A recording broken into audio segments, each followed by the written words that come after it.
Hej på er!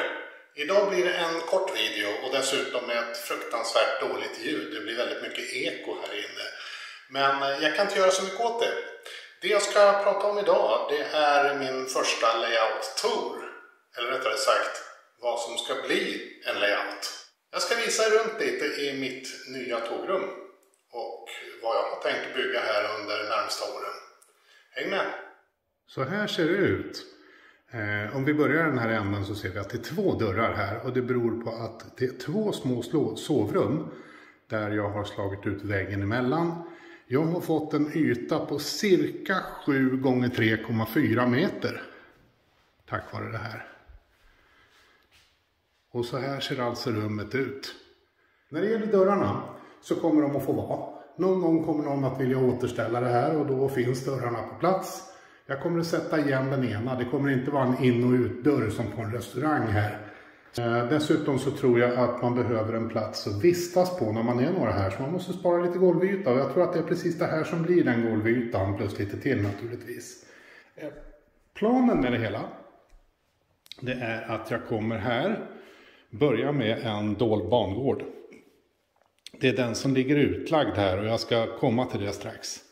Det här är liksom en mock-up kan vi säga. Ställningen finns inte där.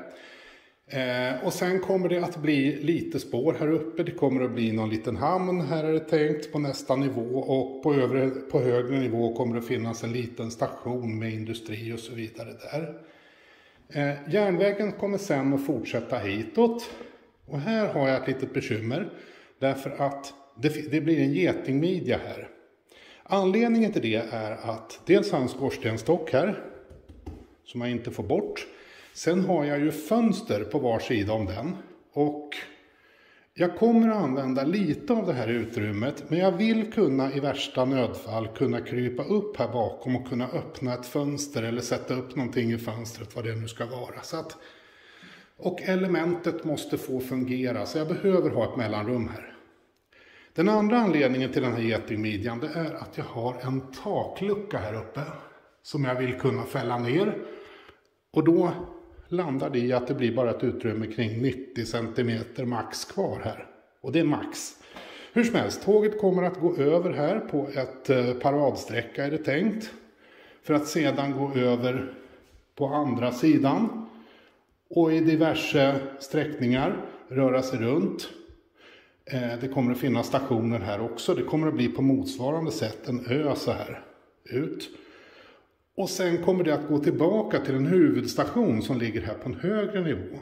Tåget kommer där sedan fortsätta ner under och bli osynligt. Och sedan gå in i en likadan skuggbangård på andra sidan. Det andra lilla bekymret jag har med det här rummet som ni ser. Det är att det är snedtak. Det här kräver lite extra planering. Och spårplaneringen har varit lite intressant på grund av det här. Det är ganska svårt att räkna hur saker kommer ta sig ut. Och det kommer jag till nu. För att nu ska jag gå in på den här mockupen jag har gjort. Ett av mina krav var att jag skulle kunna köra moderna tåg. Lok med 5 vagnar. Och jag skulle kunna parkera sådana i bangården. Så många som möjligt. Likadant i den andra skuggbangården. Och det här programmet nu jag har ritat som heter Scarm, där har man då möjlighet att printa ut mockupper på det här sättet. Direkt ur programmet, direkt på skrivaren. Och det kan man ju tycka är ett jäkla slöseri med papper. Men det är guld värt och det skulle varit ett ännu mycket större slöseri att börja bygga innan man hade tittat här. För det jag direkt kan konstatera är att jag har tagit upp för mycket yta. Om jag höjer den här till 90 cm som jag hade tänkt så kommer snedtaket att påverka den här bangården och den kommer att förflyttas ut och den kommer inte få plats. Det som jag då också som bonus upptäckte var att när jag väl ställde upp ett sådant tåg här som jag hade tänkt kunna parkera så visade det sig att jag har gott om plats. Jag kan alltså kapa den här bangården. Saker och ting blir helt annat när man får ut dem i verkligheten än när man sitter på det här programmet. Jag har fått väldigt mycket kommentarer kring den här layouten, både positiva och negativa från vänner och bekanta och även en del forumkamrater på olika håll. En av de roligaste det var från Rickard Nordström. Han är lite mer känd som mannen bakom H0, de här fina 80-talsvagnarna och kommande modeller som vi ser fram emot. Han var väldigt rak på sak och tyckte att jag hade skapat en spårsallad.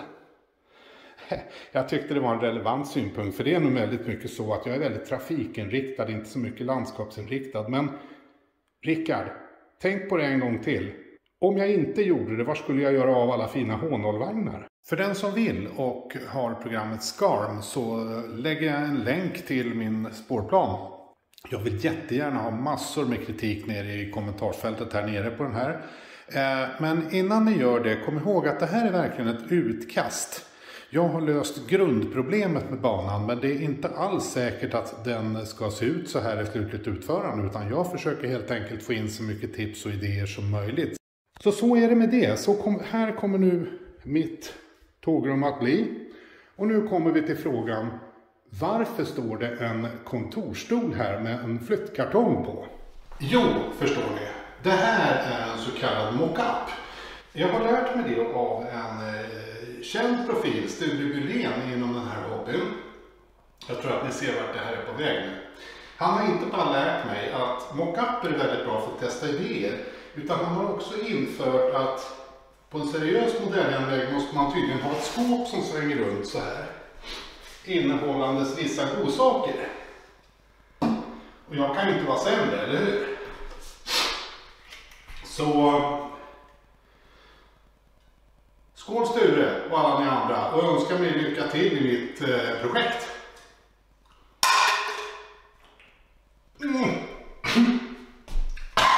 Så här kan vi inte ha det.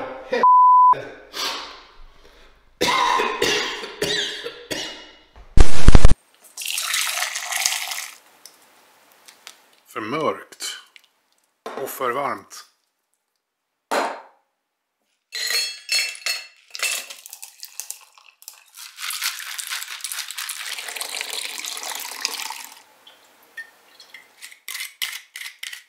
Ser ju bra ut.